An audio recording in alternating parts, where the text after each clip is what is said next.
probably also know, the Cubs haven't won a World Series since 1908.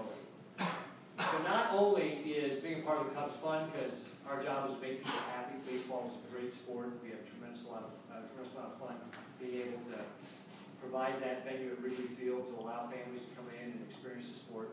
But it's also a turnaround opportunity. It's an opportunity for us to take a team that hasn't won in a long time and make it competitive. And actually, that's what we're about. In fact, what we're doing is really has to change the culture of the Cubs. You probably heard the moniker "lovable losers," right?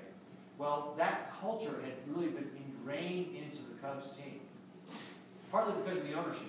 You know, the Tribune Company used to own the Cubs. They owned it since 1981, and all they really cared about was putting the Cubs on WGN and having them on TV. They never really did the things, never made the investments in the stadium, and the farm system, and the payroll to really allow the Cubs to be able to be competitive. And we're changing that around. So what you have to do, oftentimes when we're trying to change the culture, you have to bring in new people. So we've done that. We brought in Theo Epstein from the Red Sox to be able to help put together that management team on the baseball side. We made some changes on the business side as well to be able to be more competitive. And what you're seeing now is that gradual changeover. Let me give you an example of one of the things that Theo did. When we had our winter meetings, he pulled together all the scouts and all the coaches together for those meetings. That never happened before. Seems kind of crazy, but the Cubs just had never done it that way. They spent 3 days putting together a manual called the Cubs Way. And it was detailed down to, when you're running down first base line, if you're running through the bag, you hit it with your left foot. If you're rounding the bag, you're hitting it with your right foot on the inside corner. And at the end of the 3 days, basically what Theo said was, hey, you all have been a part of putting this together. Now this is what we're going to coach, and this is what we're going to scout. And, for instance, when it came to the scouts, it was about every prospect had to be videotaped. And a long report had to be done on each prospect.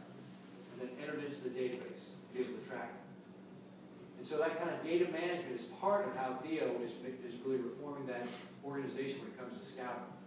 Because there's both a quantitative side as well as a qualitative side. And for too long, a lot of scouts just relied on the qualitative part. And there's certainly a role for that. But by bringing the quantitative in, that's how Theo really thinks that he's got an edge in spotting talent. And not just Theo, but the entire scouting organization. And so they're looking for, those quantitative aspects about how they select get down through some of the prospects. But then the other side they're looking for is that qualitative side. And one of the things that they really stress is this a player who's going to fit on the team? Is this a team player?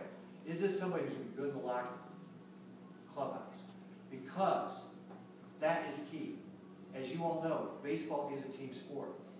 If you have prima donnas in the clubhouse, that doesn't contribute to that team mentality. And so they're looking for the guys who are going to be the stand-up player.